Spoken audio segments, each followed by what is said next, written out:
I've gone through a lot of transformation, and it's like chaotic because nothing that we knew, everything we hung on to, everything we thought we knew, we don't. And it shifts and changes, and it not only affects the mind, it affects the body, it affects the spirit. And I see that a lot in my patients. But it won't happen unless you're ready to go there.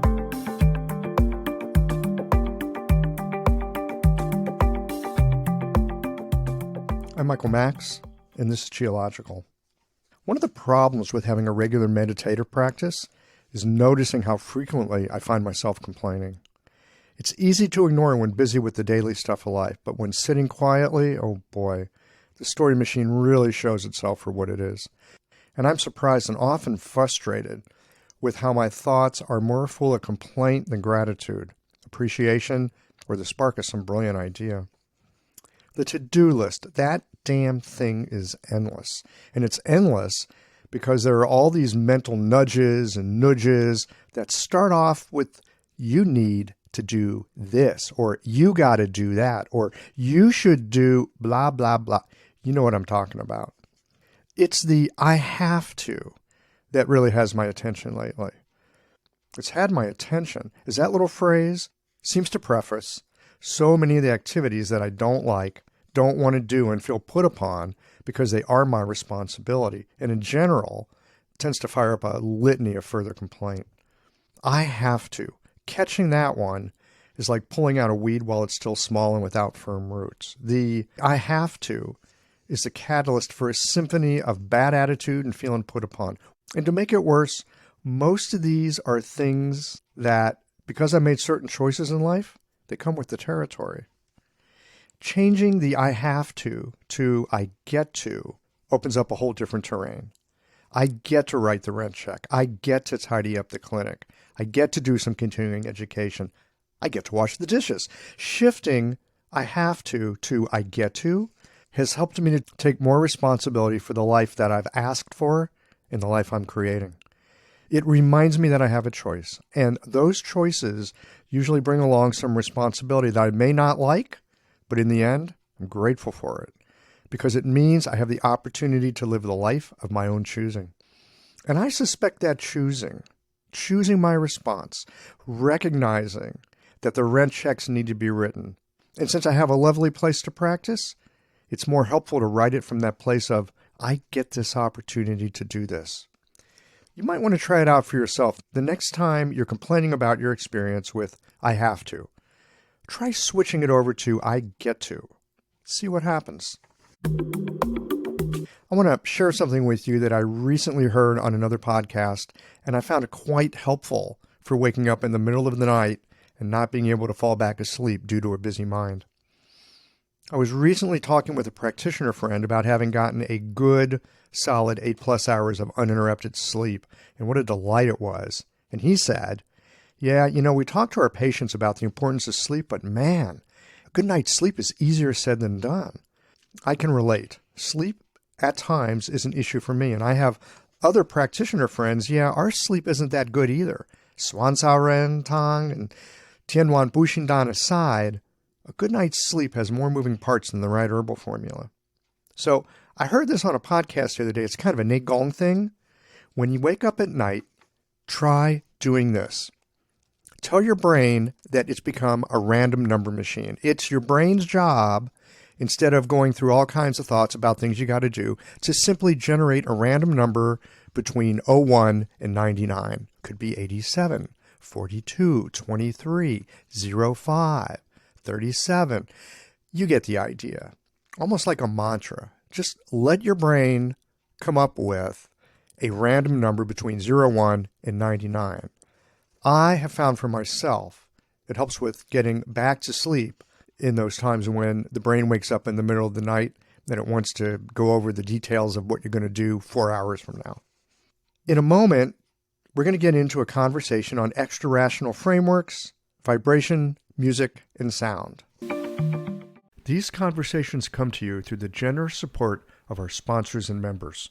Blue Poppy, your new one-stop shop, has speedy shipping options on everything that you need for your clinic.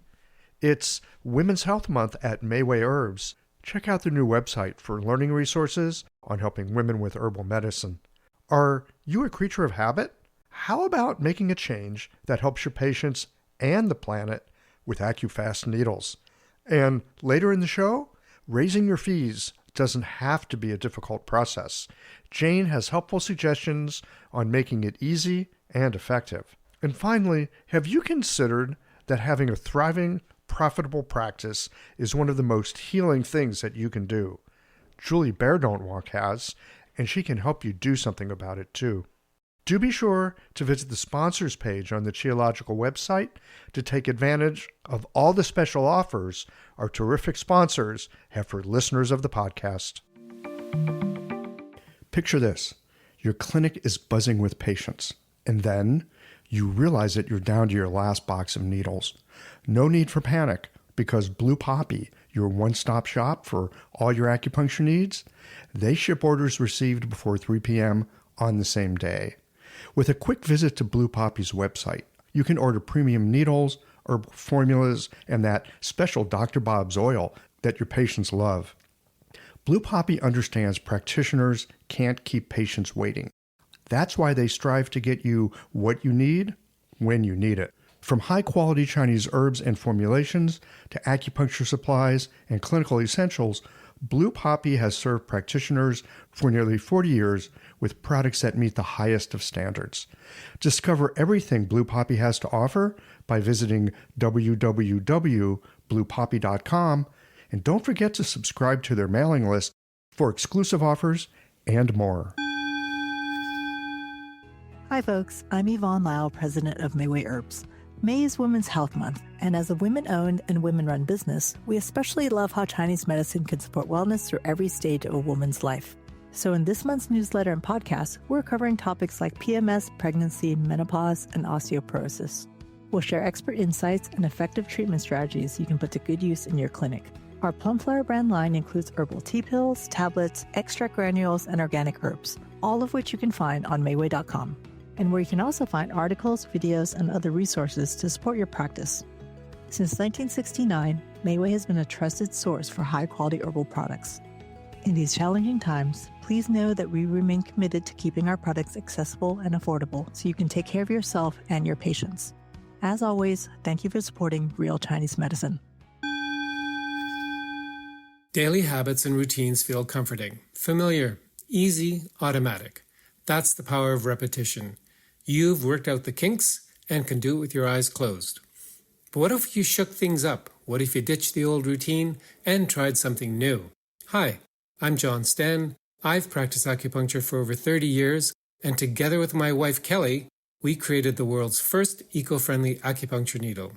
The AccuFast earth-friendly needle system cuts your packaging waste by 60 to 90%, depending upon your needle type, speeds up your needling, gives you more control, and best of all, while you're healing patients, we plant a tree for every 2 boxes your clinic uses. Thousands of acupuncturists have already made the switch. In just the last year, they've helped plant over 16,000 trees. Since we started, that number has grown to over 50,000. So break the routine. Be the change. Visit AccuFastNeedles.com. Your patients and the planet will thank you.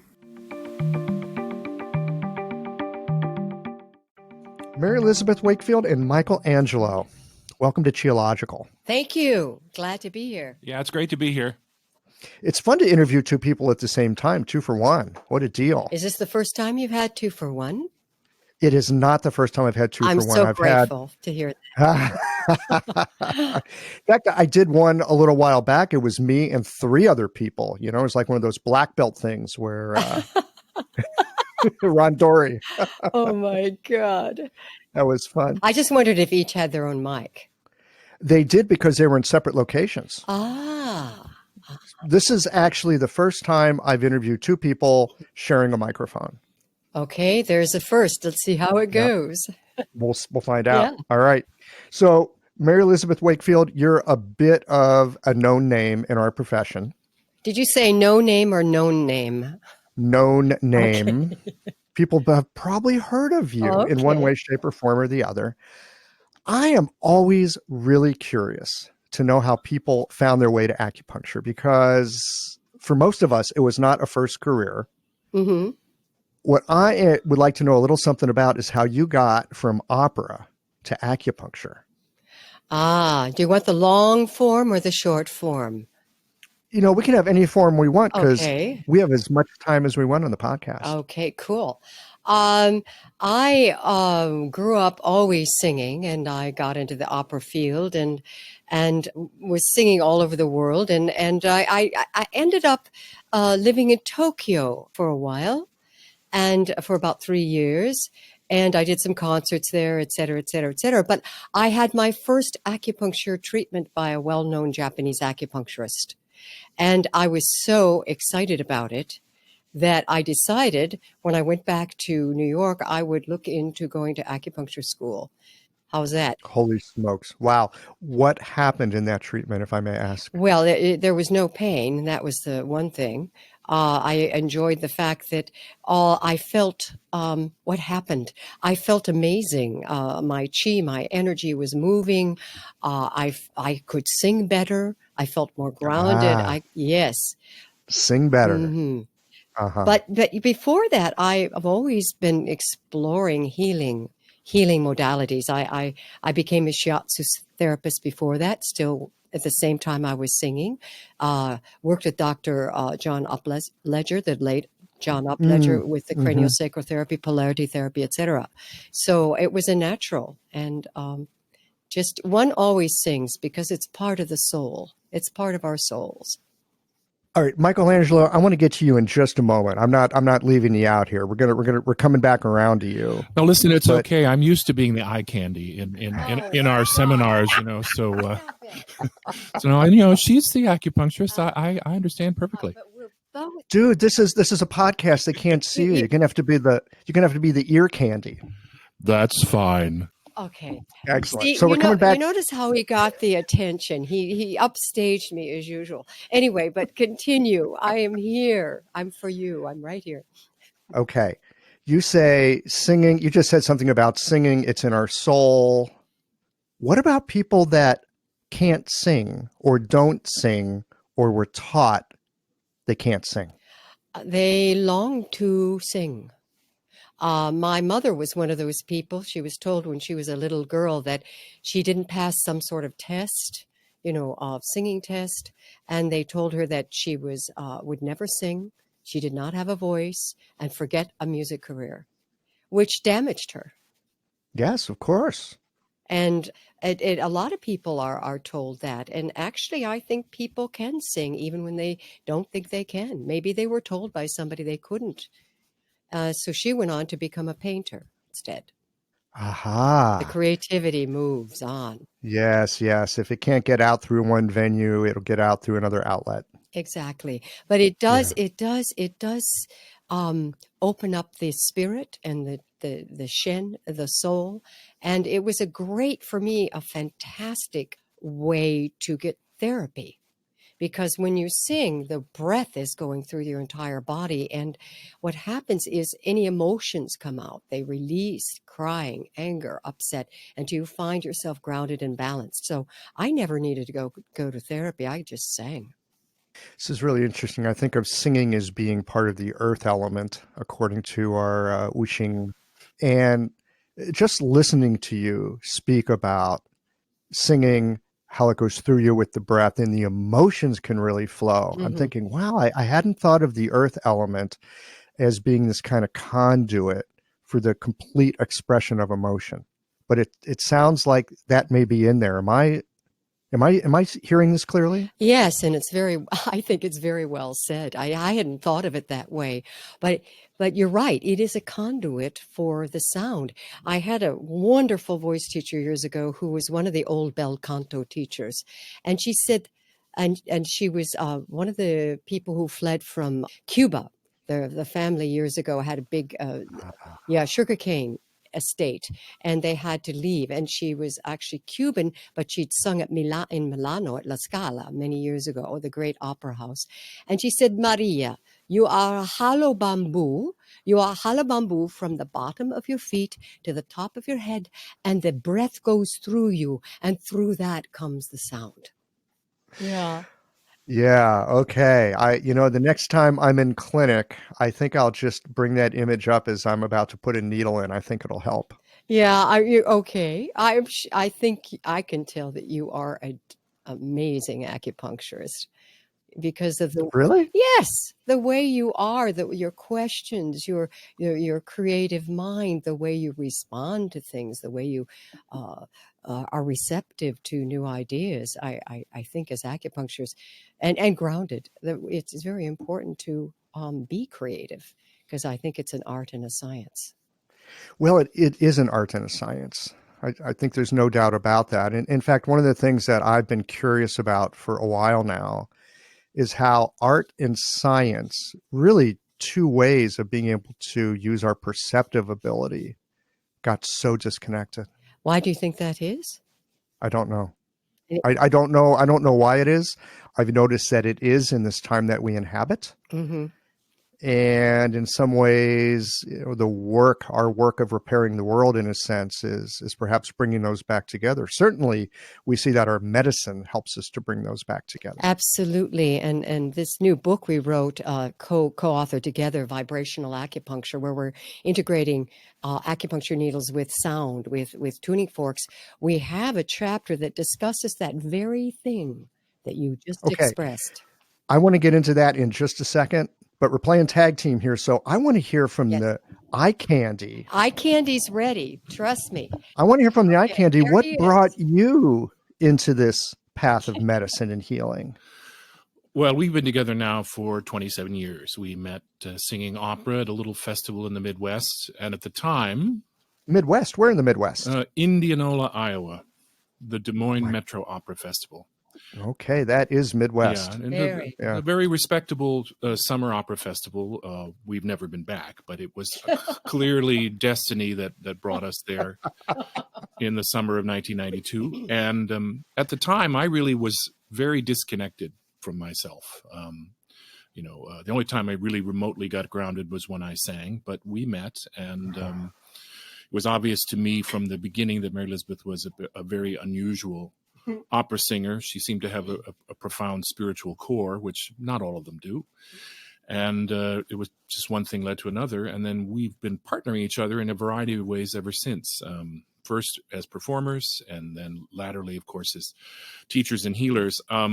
For me, it all began back in 2003. Mary Elizabeth had been investigating sound healing for a number of years, looking at various tuning fork systems that were available. And she had decided that she wanted to visit the people who were calling their business at that time the Kairos Institute of Sound Healing, LLC, in northern New Mexico. And she'd sort of paved the way for me by giving me their first textbook, which is called There's No Place Like Om. Okay. This is because Om, OHM, is the central frequency of their sound healing system.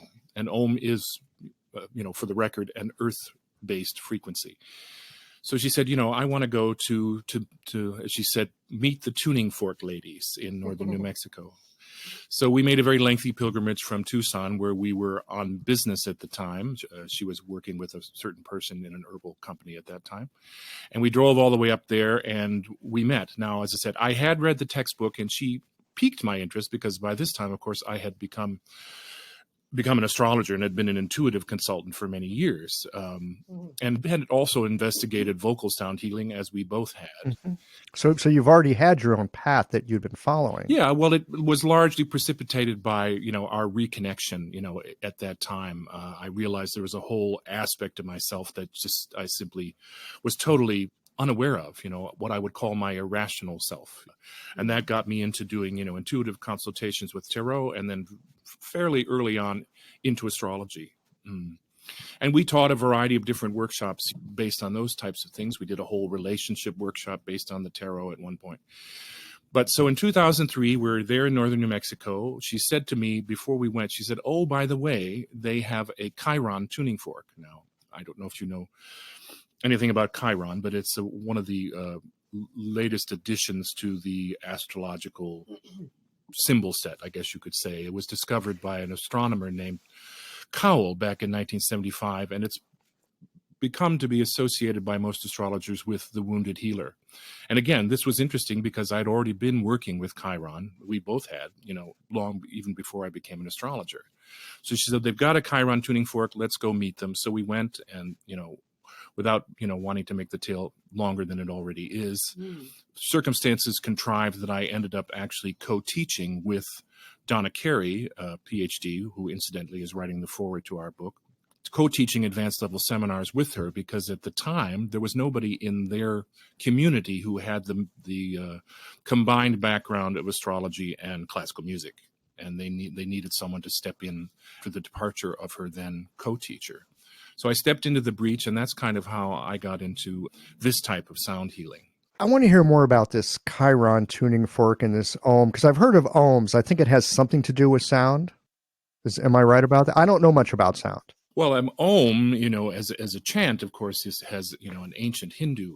Of course, but I'm thinking was it the OHM? Yeah. Isn't that a technical term? Yeah, it's a technical term for resistance in the sound field. But acutonics essentially took on board a collection of planetary frequencies that were first calculated by a Swiss mathematician and musicologist named Hans Cousteau. And he wrote a book back in 1978 called The Cosmic Octave. And in it, he essentially laid out guidelines for people doing vibrational healing work with tuning forks on the points and meridians of acupuncture, even though he himself wasn't an acupuncturist. So Donna Carey and her then teaching partner, Marjorie DeMonk, picked up on this idea, it's probably 25 years ago now, and sort of recast Cousteau's frequencies into their own system, which they called acutonics. So in their system, Cousteau's earth frequency became Ohm, O-H-M. Got it. That's where the name of the book comes from. No place like Ohm. Okay. I want to make sure that I heard you say something correctly just a few minutes ago. You were talking about that you had not been in touch with your irrational self. Yeah, well, you talked about the severance of art and science. I mean, we both, I think, would understand this in an implicit sense as being artists. There are many, many artists who are quite superbly accomplished in their field, but they lack, any sense of a spiritual basis. And so for me, awakening to this idea that there were greater realities than the ones that I had hitherto known, and again, the aspects of myself largely having to do with my own natural intuitive gifts and other skills that I would say to you probably have been brought forward from previous lives, if we're not, jumping out of the boat and into the ocean too soon here, Never soon enough. Yeah. But I mean, there's really the only way that I can account for these things, because these are things that I certainly knew nothing about in a conscious sense before I became aware of them, after we met. Yeah, it's so delicious to hear someone talk about their irrational self as something that's valued and helpful and worth having. Usually you hear about people being irrational, or, oh, she's irrational, or that's irrational. It's considered this really bad thing. And I'm hearing you talk about it as a resource. Yes, absolutely. Oh, I'd like to ask you a question. Tell us about your irrational self. Oh, God. Please give us a little bit of a background or anything that comes to mind. Oh, my goodness It seems gracious. to have awakened something in you, or yeah. Well, I love the deliciousness of contradictions that really make me go, what the hell? Right. And so, I mean, just this moment ago, hearing Michael talk about his irrational self as something of value for someone like myself who grew up, oldest child of my family, middle class, you're supposed to get ahead, you're smart, use your brain, use your smarts. And I always felt like that was just half of the equation, right? So I've got a whole family background that says, and let's see, how do I say this? That whole, I'm going to call it non-rational, because irrational has such it's got a stigma to it. So I mean, at the moment, I'm liking the idea of like owning it. It's like, oh yeah, that part. Oh yeah, you're right. That is irrational. The way I just behaved, you're completely right. Totally irrational, and like owning it instead of trying to push it off to the side. I would say that non-linear, non-logical, non-rational side is super helpful in clinic. I suspect one of the reasons that I've been drawn to Chinese medicine and practicing it, even though I wanted nothing ever to do with medicine as I was growing up, and like right up until the point I decided to study Chinese medicine, it's like I want nothing to do with medicine.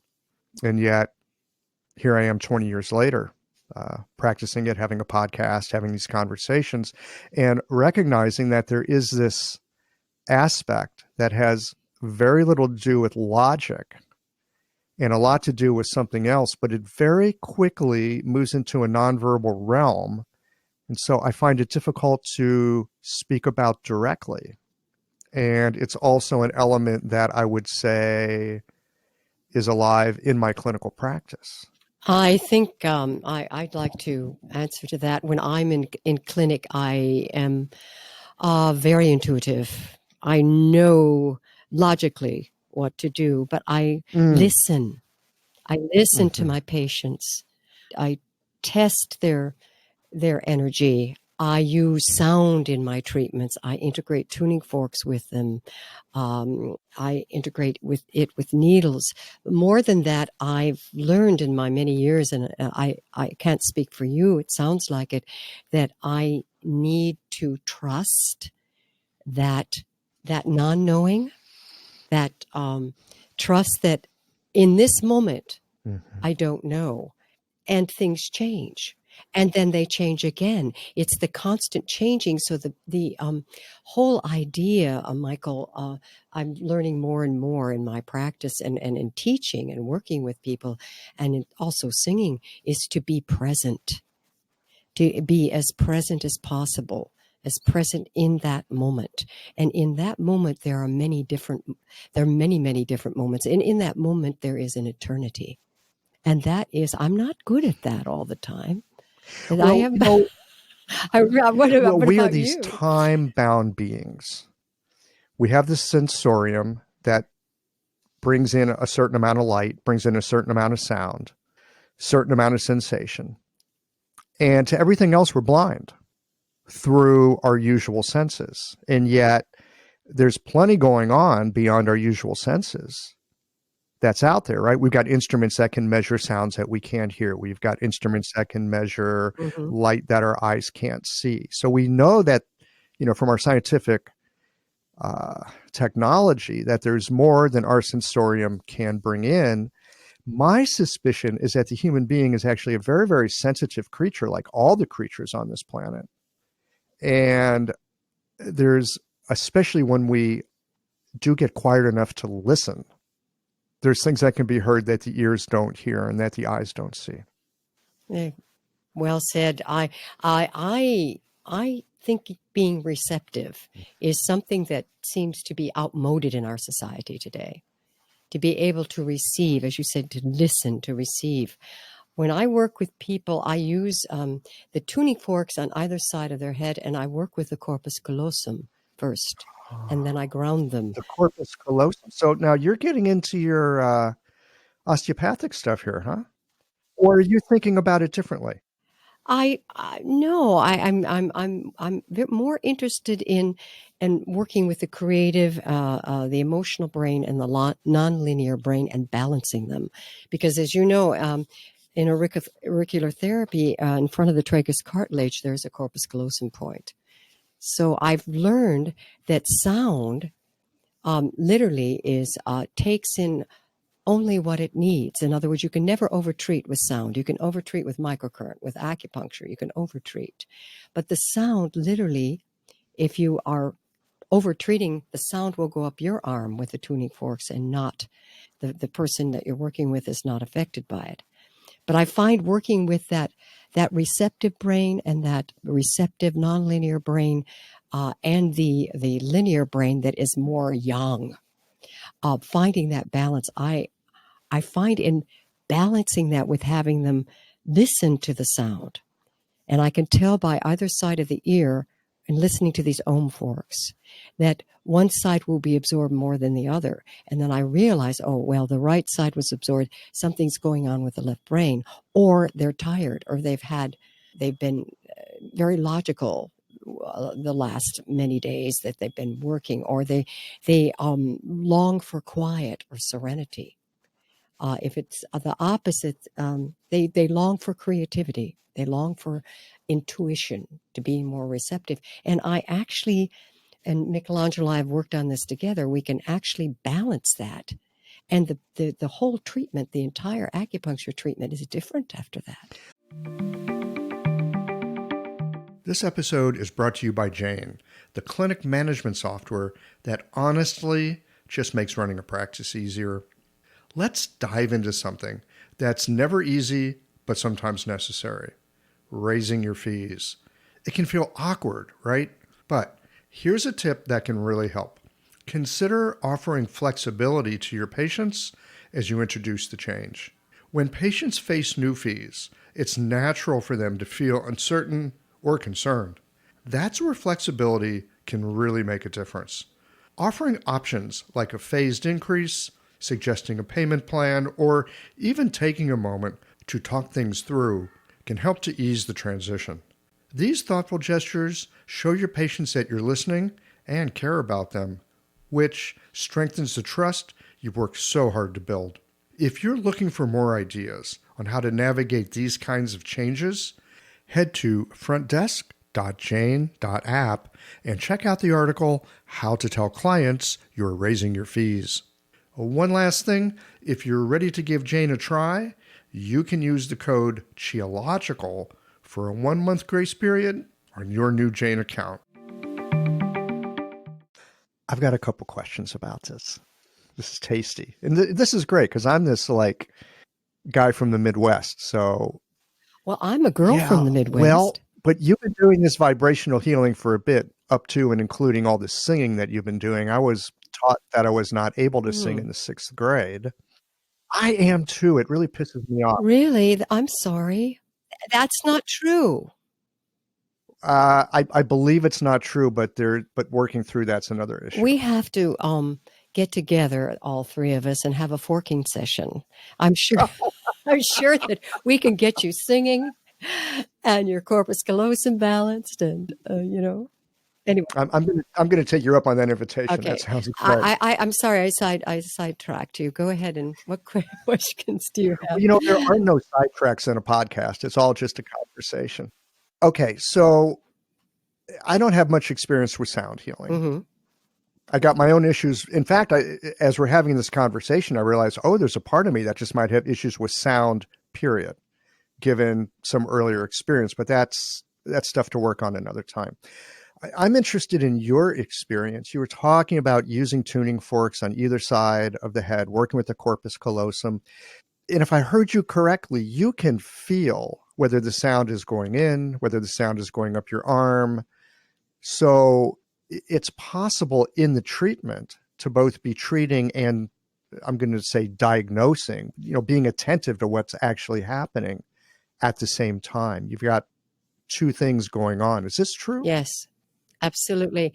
Because when they're listening to these forks, I can feel the vibration in my hands. That's why they're so wonderful with blind people who are blind or deaf, even. But I can feel that a vibration stops on one side.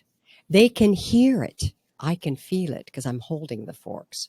And I ask them, which side can you hear it on one side more than the other? And they usually tell me, and it's exactly what I've experienced. It's very rare it isn't. And I do that 3 times, 3 being the number of completion, 3, 6s, 9s, Chinese medicine. Mm-hmm. And then if I have an issue with, let's say, the right side is stopped, they can't hear in the right ear, they can't, the resonance is stopped, I literally put that fork on the corpus callosum point in front of the tragus cartilage and the other one on byway to connect with the crown. There are 2 of them. We work with 2 forks. After doing that several times, I can feel that it's coming online. I have them listen again. And then it either balances or not. Sometimes they balance themselves with just listening. But that changes the entire, once you've got that balance and then grounding the person, let's say at kidney 1, you have got the person very receptive. I take pulses before I do my diagnostics. And then after using the tuning forks, I take the pulses again. Yeah, it's always helpful, isn't it? It's changed. They're Yeah. evened out. They're more even. Yeah. The lung pulse is balanced. It's not so superficial, etc. Okay. Michael wants to say something. Michelangelo. If I can interject here, one of the great virtues of using healing sound in this way is that the practitioner does participate in what I would term a feedback loop. Right, you're keenly aware of whether the sound is being absorbed by the person's body, and therefore you can, be rather more in tune with what's happening to them in a physiological sense than perhaps with other modalities. And certainly, receptivity is an essential attribute of the person who wants to become a sound healing practitioner. We go into a great deal of depth about what I would term, maybe it's overstating the case, but the crisis that's currently happening in our culture because of our increasing reliance on visual dominated technology and what it's doing to our essential humanity. Yes, it's. I think it's really clear, especially to those of us that did not grow up with these devices. Yeah. They're super helpful devices, and like so many tools, very helpful, but the tool can very quickly begin to shape the tool maker. Yeah, no, it's already happening. I think. I don't think there's any question of it. We've seen in our interactions with people, both via electronic means and in personal forums, and in the way people respond to the teaching situation these days, that something is being greatly eroded by this infinitely reliable but hardly imaginative technology that people are essentially offloading their brains into. I've seen time and again where we have younger students who really don't see us as teachers, but just as information delivery systems. And if they don't get what they want, they're not happy because they have certain expectations. It's like if they go to Google and they type in a search string, they get something back from Google. But if they don't immediately get back what they want from you, somehow it's your fault.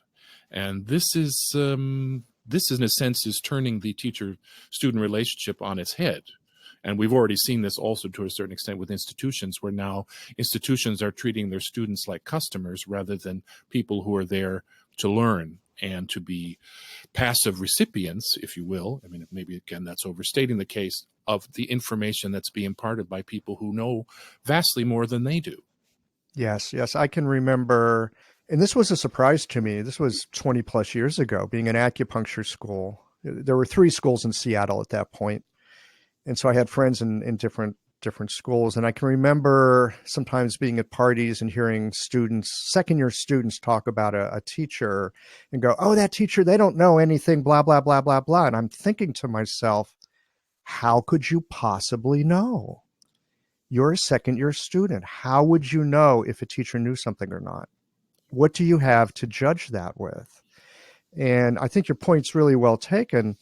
So much in our world these days, and even an acupuncture treatment for that matter, right? Or any medical visit, almost anything, it's a product, it's a commodity, it's a service, it's a commercial transaction.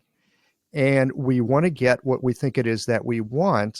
And yet so very, very often, especially in the healing realm, what we really need might not be something that we want. I'd like to address that. I agree with that totally. What we might need is not what we want. I find that sometimes with my patients, they're looking for something. I've been working with more and more people though who are coming that are interested in transformation.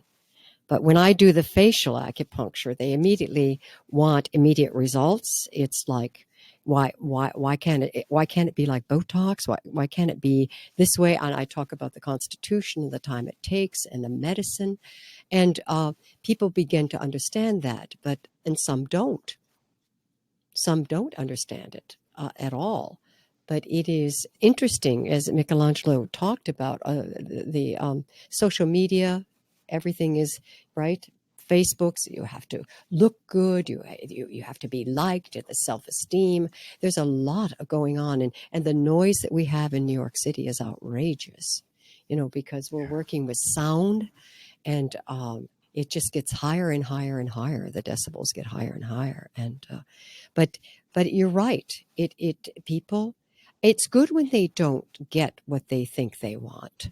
Sometimes it is. Mm, Sometimes it's really helpful. it is, but sometimes it is.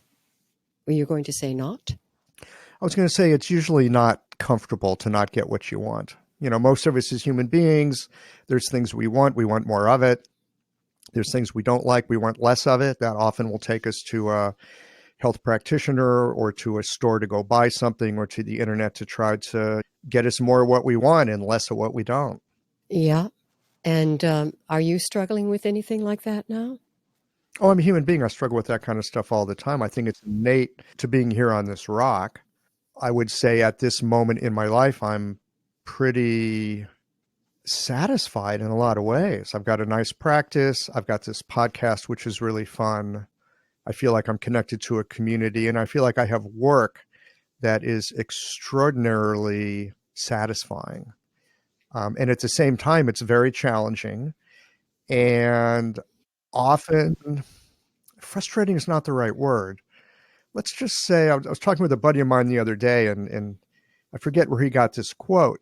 It's something to the effect of, which is more harmful, when you do a treatment and you're right, and you do a treatment and you're wrong? In terms of the practitioner and their relationship to themselves and the patient, Mm-hmm. right? You know, it's so easy for us to go, oh yeah, I got this stuff down, watch me. Mm-hmm. And, but it's always different. It is always different. And it also is humbling at times. It's phenomenally humbling Mm-hmm. on a regular basis, I have found. I think that's where the spirit is. And that's where the growth, not only for the patient, but for the practitioner is. Hmm. And Tell us more about that.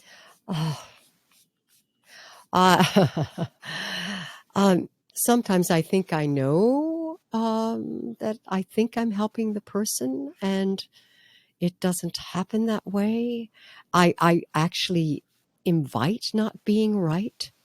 I want to not hurt anybody or harm anybody. But at the same time, not turning out the way you expect it to is a very big healing experience for both of us. And we have things that happen all the time when we're teaching. I mean, things are turned upside down, not only in the private practice, emotions, letting go, right? Do you want to talk about some of these? Let's see. Probably one of the most interesting things that happened not so long ago was we actually had a case of temporary blindness that occurred in one of our seminars. We were teaching in a major acupuncture school in LA, and facial acupuncture treatment protocols that use motor and trigger points, but working on the face. And we had a couple of practitioners from the Arizona area who were up in the front of this very large class. We had about 40 odd people, and they were doing what one would essentially term a routine treatment of lines in the glabellar crease, between the brows, and using the corrugator muscle, and everything going, more or less as one would expect. And the practitioner is getting ready to finish the treatment when the patient reports to her that she can't see, that she's opened her eyes after she's worked on this line, and that all she can see is a wash of white. So now, both of us, in our different ways, based on both our experience and also our intuitive reading of the thing, immediately felt separately that this was a major opening of the visionary center, the third eye. Knowing this person as we did, and knowing what her issues might have been, but still a bit disconcerting in a clinical situation to have that come up. Mary Elizabeth wants to weigh in here. I told her not to open her eyes. I said, you keep your eyes closed. Let's do gallbladder 37, which is the empirical point. The empirical for eye, not yeah. Hopefully it will work. It's empirical for not only visual, seeing. It's empirical for your inner sight as well. Mm-hmm. And so she was a good girl. She didn't open her eyes, and we created these gem elixirs, and MichelAngelo is going to tell you about those. Right now, so here's the irrational component. All right. Now, I didn't tell you at earlier that when I decided I wanted to become an astrologer, I immediately felt intuitively that I should become a medical astrologer. So medical astrology is my specialty, although I do other things. And as a medical astrologer, because of my involvement with the acutonic system, which in a sense merges both the theory and practice of Oriental medicine, as well, because the tuning forks themselves are planetary, the whole edifice of Western astrological medicine, which is the medicine that predates that of the modern era, the allopathic medicine that we now have, I become keenly attuned to various planetary significances when they arrive. And I knew from my own more than nodding acquaintance with Chinese medicine at this point that wood opens to the eyes. Now, there's a whole system of planetary correspondences in the Ling Shu, which associate the 5 planets that the ancient Chinese were aware of with the 5 elements. And in that system, Oddly enough. Oddly enough? Oddly enough. Why do you say oddly? I'm teasing. Okay. Logically, right? Of course, there would be 5 planets to go with the 5 phases. Yeah. Well, they saw the sun and the moon. They said, "Oh yes, well the sun is the Tai Yang and the moon is the Tai Yin." So they knew there were 7 objects that orbited the Earth. There's the other irrational bit, but they didn't see the sun and the moon as relating to the 5 elements. So in that 5 element schema, Jupiter relates to wood. And as Mary Elizabeth started to tell you, we've created a whole line of planetary gem elixirs, which are essentially distillations of the crystalline essence of stones that are used for therapeutic purposes. So I said, in addition to them doing gallbladder 37, I said, let's give her the Jupiter gem elixir, because Jupiter not only relates to wood, but through its rulership of the sign Sagittarius in Western astrology, it also relates to similar types of things: expansion of outlook, spiritual vision versus earthly concerns, things of this nature. So the synergy of those 2 things then produced the effect that we expected it would, was that her case of temporary blindness went away. When we had to give her some time, and I had to feel intuitively when she should open her eyes, and I was crossing my fingers that she would be able to see something. And Yeah, you knew she would. I knew. So she opened her eyes and she said, "Oh my goodness, I don't need my glasses." That was it. That was it? She didn't need her glasses. She said I was terrified. I didn't know what was going on, but we told her to be quiet and just lie there and not open her eyes yet. And yes, and after that, she also went into seeing auras. She, for the first time in her life, she started, her third eye, her crown opened, and she started seeing colors. And this is a very grounded, practical woman. And That'd be a helpful thing to have in clinic, huh? yes, to be able to see all of that. Anyway, we're not making this up. It was unbelievable. So this brings me round to, I think Michelangelo here a few minutes ago used the word transformation. I hear this word being tossed around a lot, right? Usually in a good sense. It's like, oh yeah, this is all about transformation. I don't know about you guys, and I don't know about the people listening, but here's what I know about transformation in my life. When transformation is up, shit is falling apart. It's usually a mess. It's one of those things where there's a certain part of the mind, I think, at least for myself, that says, oh yeah, transformation, that sounds great. I want to transform this. But the actual process that you go through, I suspect, is usually difficult. I'd love to get your guys' perspective on this, about genuine, like you just spoke about, transformative experiences where something happens, it's non-ordinary, and then on the other side of it, it's not the same as when you left. Is there ever a way to make that journey without some sense of disruption? I don't think so. Not in human form as we know it now, in my own experience. I've gone through a lot of transformation, and it's like chaotic, because nothing that we knew, everything we hung on to, everything we thought we knew, we don't. And it shifts and changes, and it not only affects the mind, it affects the body, it affects the spirit. And I see that a lot in my patients. But it won't happen unless you're ready to go there. There's no way you can force that on anyone or yourself, in my experience. Well, my sense is on occasion the universe will grab you by the scruff of the neck and say, "Here's where we're going." Mhm. But that's more the universe. On a more practical level, especially as practitioners, especially as we work with people they genuinely have come to us because they want to change, Mhm. but are they really up for that kind of change? And are there signs that you can see that, ooh, maybe this is coming, or does it always come by surprise? And when it does show up, how do you work your patients through it? Oh, that's a good question. There are lots of questions there. Yeah, a I, lot. I'll shut up now and no, let you roll. please don't. I've been working more and more with that with people. Of course, I've been there myself. If I hadn't gone there and keep going there, I wouldn't be able to be grounded enough in transformation to work with that with my patients and the emotions that happen. One of the things I do know is that this will not happen with your patient or my patient unless they're ready. Mm-hmm. I have people remember being violated. They push Mm-hmm. down for years. Have you had that experience? They have a memory, suddenly the cellular memory, especially when I'm using the 8 extraordinary meridians in my treatments. Yeah, there are moments people have something happen and they basically say something to the effect of, it's all different now. Mm. And that's all they say? Sometimes they say more. Mm.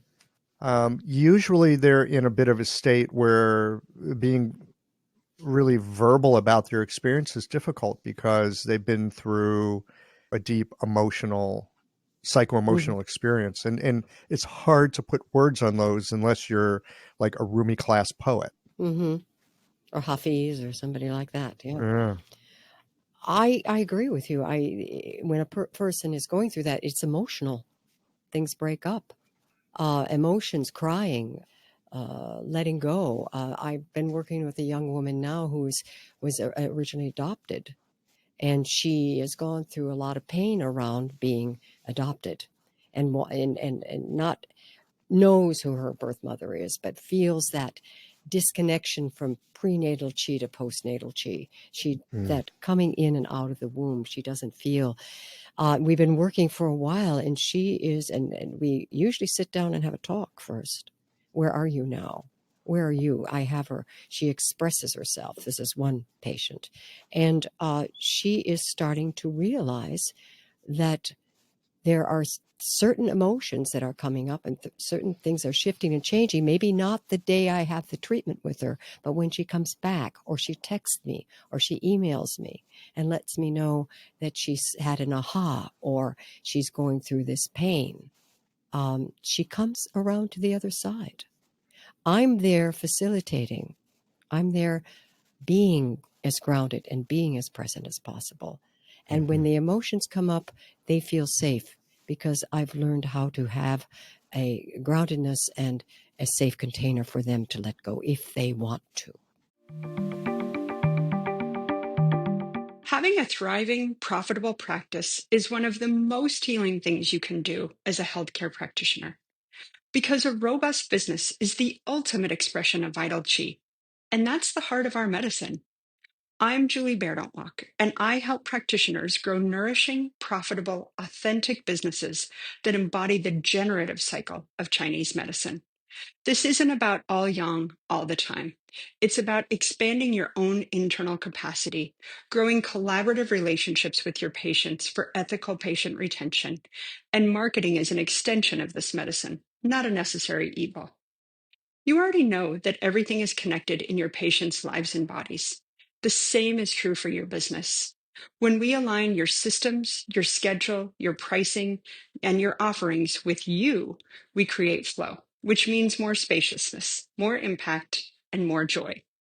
When you are in the flow, fully resourced in terms of chi, time, and money, your business becomes a source of healing, not just for your patients, but for you. Let's grow something rooted, radiant, and real. Visit lifeflowconsulting.com to learn more. Yeah. You were just talking a moment ago about these kinds of experiences will happen when the patient's ready. They won't happen before the patient's ready. I suspect there is another piece of it, which is it safe enough in our presence for that to unfold as well? That's a good question. And it won't happen unless they feel safe in our presence, in my experience. I suspect you're right about that. I sometimes think it's very difficult to tell the difference between a breakdown and a breakthrough. Mhm. Maybe the breakdown's a precursor to a breakthrough. Not always, though. Not always. Not always. I mean, there was a guy back in, I think, the 70s, R.D. Laing in Great Britain, psychotherapist who really looked at those kind of very extreme states as sort of spiritual emergences. Mm-hmm. Mm-hmm. Yeah, you know about our delay. Here, Michael's going to weigh in. Yeah. Yeah, Stanislav Grof wrote a whole book called Spiritual Emergency in which he talked about that. And it's interesting you should mention Laing because I just wrote an article for myself. I write astrological essays, and I published a book recently about comedians and depression. And I just picked 4: Robin Williams, Jim Carrey, Stephen Fry, and Wayne Brady. And all of them have struggled with depression. But Robin Williams obviously didn't make it through his struggles. And of course, he got, in a sense, a virtual death sentence when he was revealed that he had Lewy body dementia, or they thought he did. Stephen Fry had a nervous breakdown. He's gone on and done a whole documentary series on, clinical depression.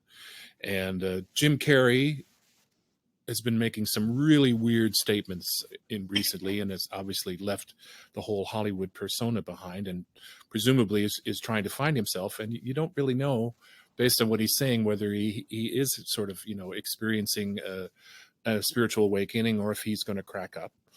And then Wayne Brady, the last person anybody would think would have problems with depression, had a nervous breakdown, which he was courageous enough to come forward and admit, on television not long after Robin Williams died, because he realized that it was time somebody came forward and said something. But all of them struggled with it. And it really is a question, I think, of their level of consciousness, whether they are willing to work through it and come out the other side. I mean, I think Laing, however discredited he may have been in recent years, was definitely onto something. There is a question of spiritual emergence that has to occur. And sometimes the persona is simply not willing to let go to the degree that, as the Jungians would say, the self can emerge in a more complete way. This brings up for me, we're talking about modern society, the computers in our hand that we're downloading our brain to, the way our world moves so fast, how everything's become a commercial transaction. And as this conversation has moved into what we're talking about now with breakdowns and breakthroughs and a bit of a spiritual sense and such, it makes me wonder about the loss that we've had in our culture of certain rites of passage, certain transitions that, it was recognized that between like this age roughly and that age roughly, there's going to be some changes that happen. This is how human beings work, right? And we have different phases of this. The Neijing talks about the cycle of 8 for women and 7 for men. Mm-hmm. Did I get that right? It's backwards. Yeah, I always mess that up. Yeah, we would love to have 8 instead of 7. Continue. But I'd love to get your thoughts on rites of passage, and if that somehow figures into your work, or if you think about that, or just kind of where you are with that. I know Michelangelo has something to say about that. I find that I agree with you. Without a rite of passage, there's no marker for the child or the adult to know that they've gone into a place, let's say, in menarche, or when a young woman has her menses. Nobody does anything anymore. I've done rituals with my goddaughter and my dear friend with her daughter, so that she felt she had gone through that rite of passage. I certainly never had it. And I think maybe the bat mitzvahs and bar mitzvahs are good for that. And when you're 13 or 12 or 13, that is a rite of passage. But growing up in the Midwest in a very, what can I say, grounded, hardworking family, we never had those rites of passage. I didn't. Going on from there to being a young adult, the rite of passage for me was going to the university, but there was Hmm. no big celebration of that. And then moving on, Michelangelo will talk about it in a minute, but then you get into your 30s, 20s, and 30s. There's another rite of passage. And then when you're about ready to be 40, I have patients come to me and look in the mirror and say, "What happened to me? I look old." Yeah. Yeah, Yes. Yes. yeah. That's what they see. They don't see the light in their eyes. They don't see the Shen. They don't see uh, the fact that they have crow's feet, twinkle lines around their eyes that they've laughed. There's, yeah, you know what I mean? I totally know what you mean about that because I have women say the same thing. Oh, look at these lines around my eyes. And I go, that's because you smile.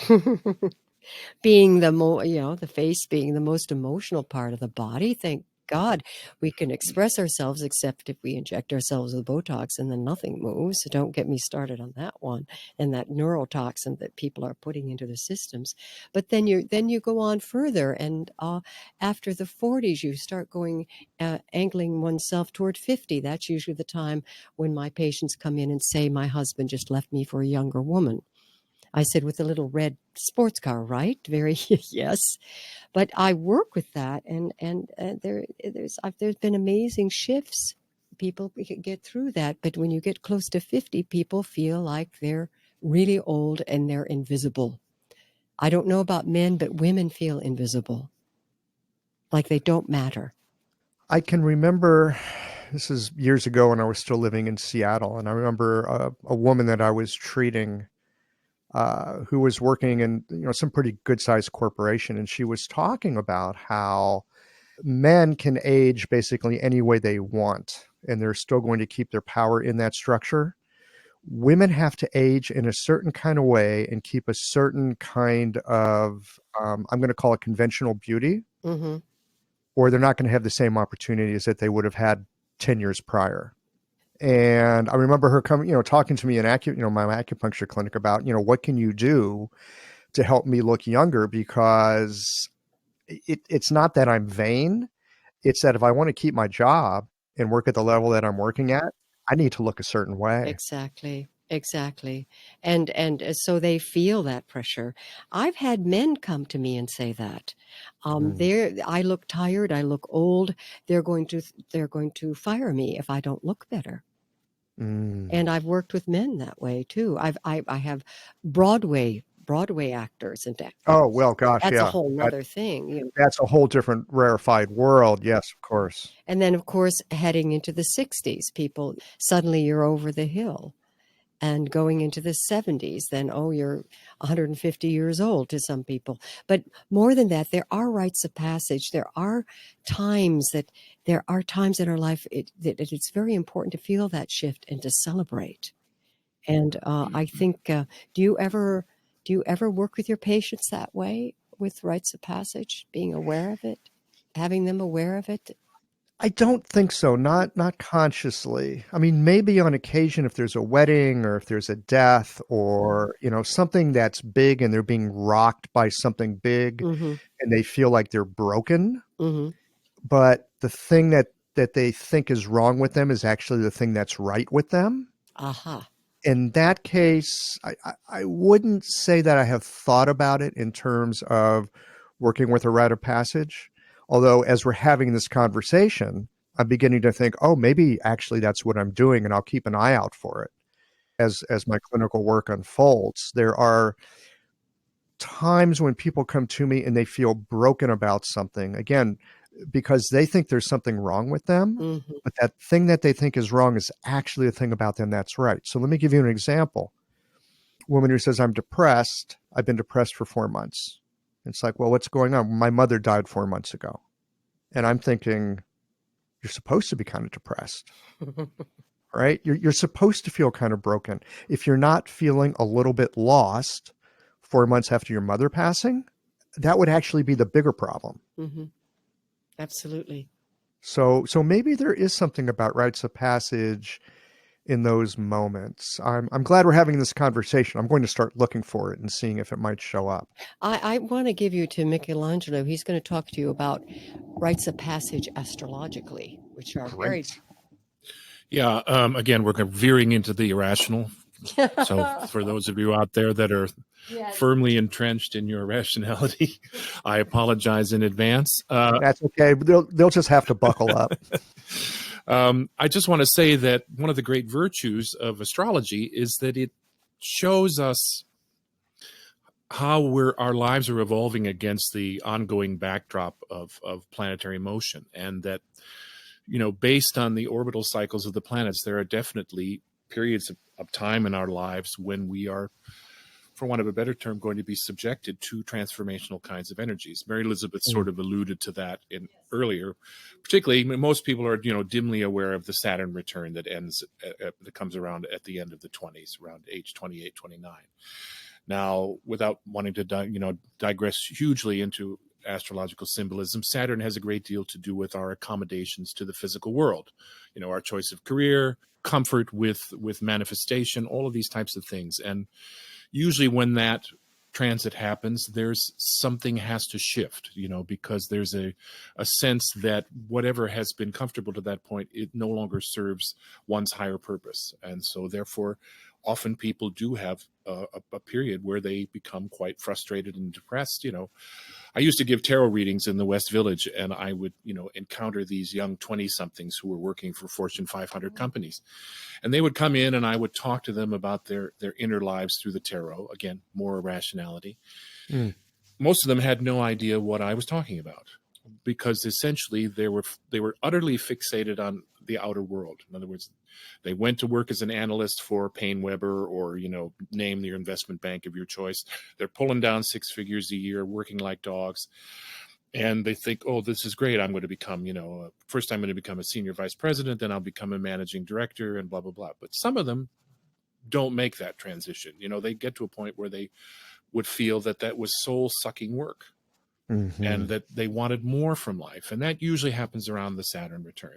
And, and then at midlife, there's the Uranus opposition. That also, to a certain extent, is about connecting in a more profound way with one's inner self. Again, moving away from outer accomplishment toward the cultivation of the life of the spirit.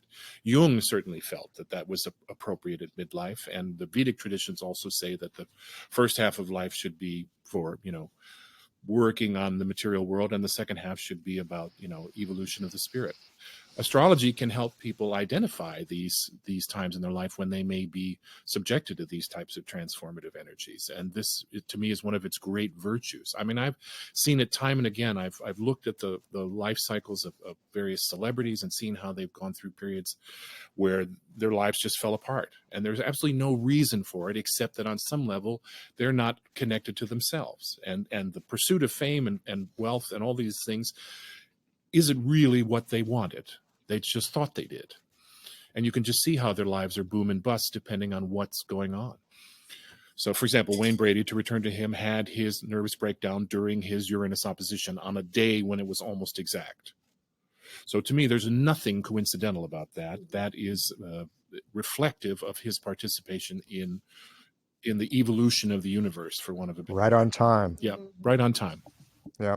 Speaking of time, how are we doing? Well, I'm just looking at the time myself and thinking these usually run roughly an hour, which is kind of a sweet spot. So here's what I'm thinking, because this has been utterly delightful. I'd actually like to learn more about the vibrational stuff that you're doing. Absolutely. But I think what I'd like to do is invite you back to a part 2, and we can great. get into some of this other stuff. How does that sound? That sounds awesome. You guys up for that? Yeah. Yeah, no, sure, Mike. We really enjoy. I really enjoy talking with you. We both do. You're very interesting. It's fun, and I'm learning a lot. Well, that's why I do these conversations, because generally speaking, something shows up that we didn't know at the beginning. What has shown up for you? You're like a great podcast host. I'm learning from a great host already. Yeah. So you want to hear something really funny? Yeah, sure. Do you know how I learned how to be a podcast host? No. by talking to my patients. Ah. This me doing what I do here on the podcast Mm-hmm. is no different than what I do sitting with my patients in my clinic. Ask questions. I just ask questions. Sure. And earlier you were talking about being receptive. Mm-hmm.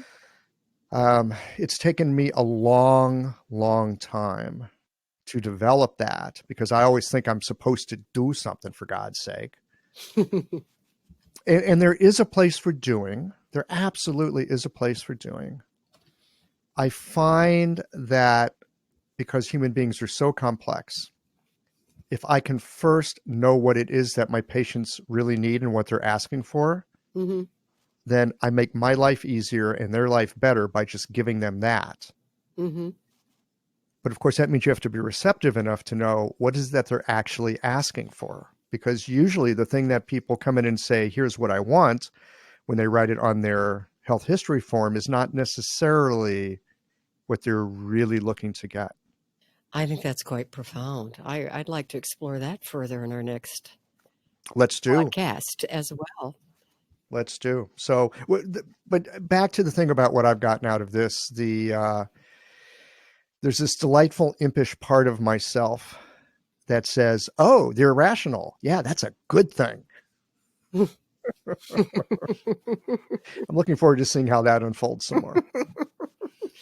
Oh, good. Oh, that's great. I mean, I think that it's really wonderful to be able to embrace, this aspect of ourselves that isn't so bound by convention.